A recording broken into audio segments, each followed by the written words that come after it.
প্রধান উপদেষ্টা অধ্যাপক ডক্টর মোহাম্মদ ইউনুস বলেছেন, যুদ্ধের সময়ও আহতদের চিকিৎসা বন্ধ হয় না, এটি আন্তর্জাতিকভাবে স্বীকৃত।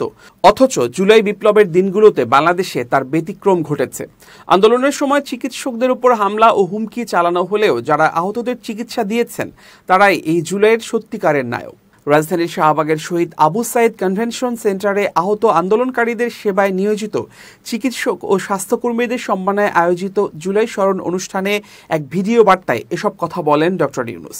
জুলাই বিপ্লবে চিকিৎসকদের মানবিক অবদানের প্রশংসা করে প্রধান উপদেষ্টা বলেন, আন্দোলনের সময় আহতদের চিকিৎসা না দেওয়ার সুস্পষ্ট নির্দেশ ছিল, কিন্তু জীবনের ঝুঁকি নিয়ে সেই বাধা ভেঙে আহতদের পাশে দাঁড়িয়েছেন কিছু চিকিৎসক। আপনারা এই জুলাইয়ের অন্যতম নায়ক। আপনারা এই জুলাইয়ে সাহস এবং দায়িত্ববোধের জীবন্ত প্রতিচ্ছবি। এই দুঃসময়ে আপনারা যে সেবা দিয়েছেন তা আমরা কোনোদিন ভুলব না। তিনি বলেন, ফ্যাসিস্ট সরকার এদেশের ছাত্র জনতার উপর গুলি চালিয়েই ক্ষান্ত থাকেনি। তারা সর্বোচ্চ চেষ্টা করেছে যেন কোনো হাসপাতালে আহতদের চিকিৎসা না হয়। কিন্তু জুলাইয়ে আমরা কিছু চিকিৎসক যোদ্ধাদের গল্প যুদ্ধক্ষেত্রে আহতদের সেবার গল্পকেও হার মানায়। তিনি জানান, ছাত্রদের রাস্তায় পিটিয়ে আহত করার পর মেডিকেলেও তাদের উপর হামলা হয়েছে। চিকিৎসক ও নার্সের উপর নানা ধরনের হুমকি ধামকি এসেছে, এমনকি তাদের চিকিৎসা কার্যক্রমেও বাধা দেওয়া হয়েছে। শত শত ছেলে মেয়ে অন্ধত্ব বরণ করেছে যারা সঠিক সময়ে চিকিৎসা পায়নি। নির্দেশ ছিল আন্দোলনে আহতদের কাউকে চিকিৎসা না দেয়ার।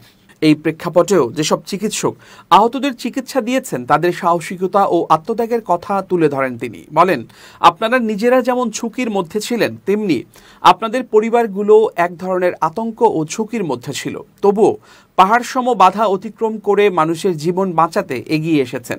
তিনি আরও জানান, আহতদের জন্য রক্ত সংকট থাকলেও চিকিৎসকরা প্রশাসনের নজর এড়িয়ে রক্ত সংগ্রহ করেছেন, ওষুধ সরবরাহ করেছেন, এমনকি রোগীর পরিচয় গোপন রাখতে ব্যবস্থাপত্রে অন্য নাম ও রোগ লিখে পুলিশের কাছ থেকে আড়াল করেছেন।